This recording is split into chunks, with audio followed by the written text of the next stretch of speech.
Pada tahun 1990, Malaysia dikejutkan dengan satu kes pecah amanah yang sehingga kini masih diingati ramai.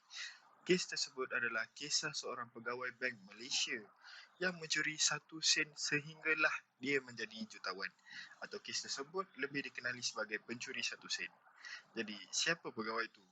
Dia adalah Aman Shah Ahmad. Aman Shah Ahmad dilahirkan pada 9 Oktober 1966. Dia merupakan graduan perakaunan dari Institusi Teknologi Mara atau sekarang UiTM dan berusia 24 tahun ketika melakukan jenayah tersebut. Di mana berlakunya jenayah ini? Ia berlaku di Hock Hua Bank, Cawangan Raja Laut, Kuala Lumpur, dan Aman Shah Ahmad merupakan seorang pegawai di bank tersebut. Selepas setahun bekerja, majikannya telah nampak potensi dalam Aman lalu menghantarnya untuk menghadiri kursus komputer di mana dia telah mempelajari kemahiran untuk melaksanakan operasi-operasinya. Seterusnya, proses pencurian. Aman Shah menggunakan jawatannya dan kemahiran dirinya untuk mencuri dari pihak pengguna. Cara yang digunakan oleh Aman Shah adalah dengan memindahkan 1 sen setiap hari dari setiap akaun bank di Hock Hua Bank ke akaun proksi di bank yang lain. Aman Shah berjaya mencuri sekitar 4 juta ringgit Malaysia. Aman Shah telah menipu pengurusan Bank Negara Malaysia (BNM) apabila beliau mengemukakan arahan palsu melalui pemprosesan sistem pemindahan elektronik untuk dana sekuriti (SPIDS). Arahan ini membolehkan Aman Shah memindahkan wang daripada Hock Hua Bank ke akaun agensi periklanan bistro miliknya di Bank Bumiputera Malaysia Berhad. Seterusnya, bagaimana perbuatan Aman Shah terbongkar?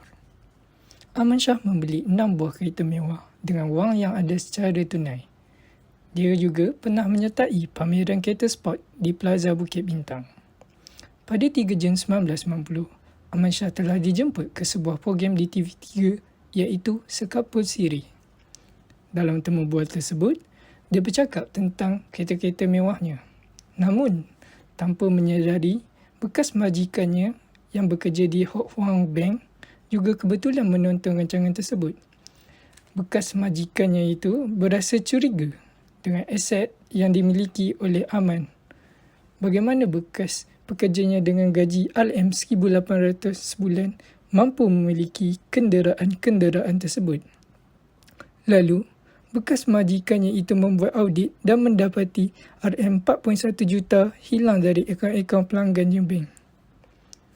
Lalu majikan tersebut terus membuat laporan polis di Balai Polis Campbell dan 3 hari kemudian Aman Shah telah ditahan di sebuah kondo di Bangsar pada 11 Jun 1990. Hai, Assalamualaikum. Saya Izul dan saya akan mengupas macam mana Aman Shah kena tangkap.